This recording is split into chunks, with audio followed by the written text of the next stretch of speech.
हम सभी जानते हैं कि जब चंद्रमा और सूर्य के बीच में पृथ्वी आ जाती है तो पृथ्वी की छाया चंद्रमा पर पड़ने से चंद्र ग्रहण बनता है और यह हमेशा पूर्णिमा के दिन ही लगता है। ज्योतिष शास्त्र कहता है कि सूर्य ग्रहण हो या चंद्र ग्रहण, यह पृथ्वी पर विभिन्न प्रकार के बदलावों का संचालन करता है।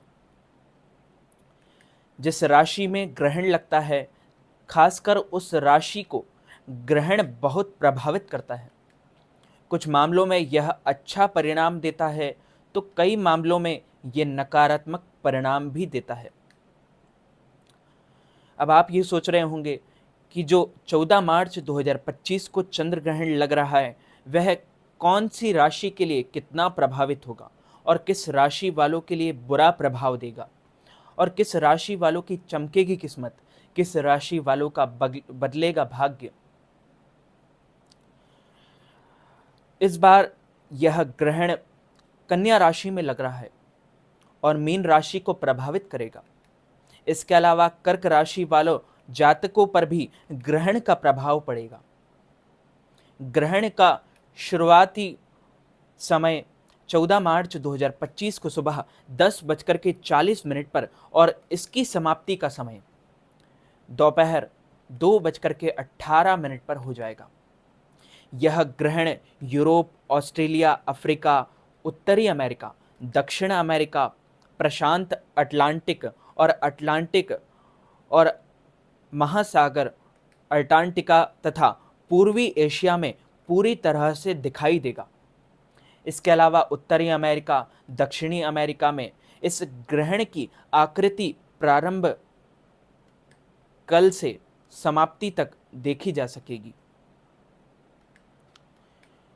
यह ग्रहण, जब कभी कोई ग्रहण किसी देश में दिखाई नहीं देता है तो उसे उस देश के लोगों पर ग्रहण का प्रभाव नहीं पड़ता है, लेकिन कई वैज्ञानिकों के द्वारा ये दावा किया जाता है कि यह चंद्र ग्रहण भारत में भी दिखाई देगा। इसका सूतक काल भारत में भी लगेगा। लेकिन जिन राशियों पर कोई यह ग्रहण प्रभावित करता है तो उन राशियों में कुछ उतार चढ़ाव अवश्य आते हैं। 14 मार्च 2025 को फाल्गुन पूर्णिमा के दिन होली पर ही इस साल का पहला चंद्र ग्रहण लग रहा है। 14 मार्च 2025 को सुबह 9:29 पर चंद्र ग्रहण की शुरुआत होगी और दोपहर 3:29 पर ग्रहण समाप्त हो जाएगा।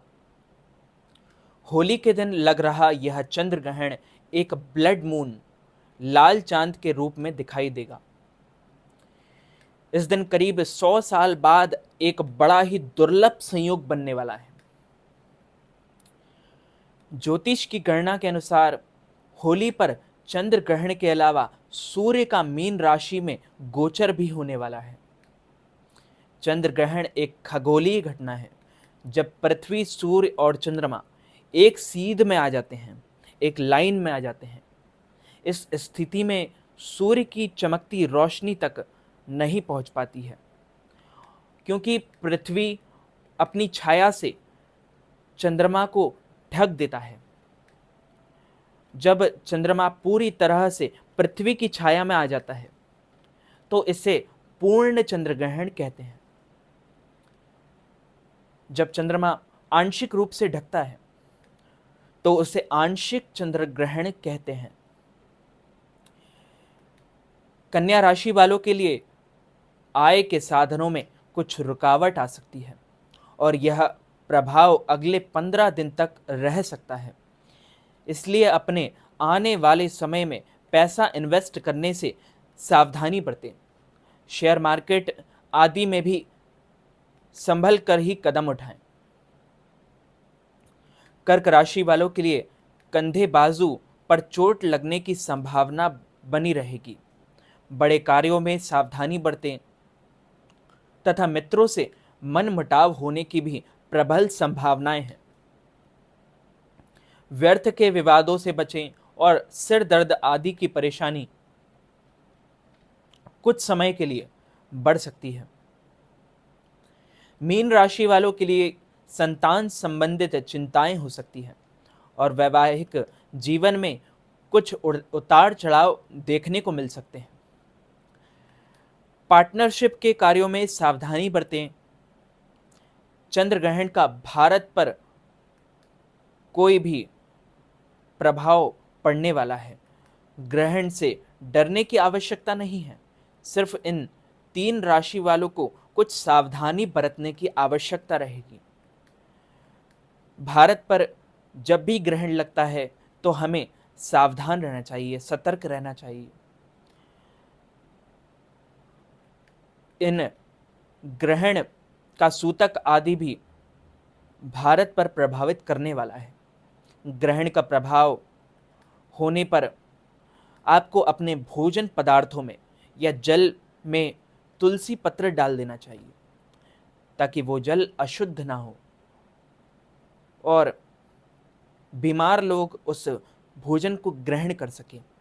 तुलसी पत्र पवित्र होता है, तुलसी माता होती है, इसलिए चंद्र ग्रहण का कोई भी प्रभाव तुलसी पत्र या किसी भोजन पदार्थ पर अगर उसमें तुलसी है तो उसका असर नहीं पड़ेगा। तो घबराइए नहीं, बस सतर्क रहिए। आप अपनी इच्छा से दान पुण्य करना चाहें तो नेकी कार्यों में देरी नहीं करना चाहिए, पुण्य कार्यों में देरी नहीं करना चाहिए। यदि आप चंद्र ग्रहण के समय पर दान पुण्य करते हैं तो इसका अधिक प्रभाव पड़ता है और इससे आपके जीवन में नकारात्मकता जो होती है वो सब समाप्त हो जाती है। आपके जीवन में पॉजिटिव एनर्जी आने लगती है, आपका जीवन मंगलमय हो जाता है। तो मित्रों, इस वीडियो को ज़्यादा से ज़्यादा लोगों तक शेयर कीजिएगा, लाइक कीजिएगा, कमेंट कीजिएगा और चैनल को सब्सक्राइब करके बेल आइकन को भी ऑन कर लीजिए। ऐसे ही नए नए वीडियोस देखने के लिए आप सभी को सादर जय श्री कृष्ण।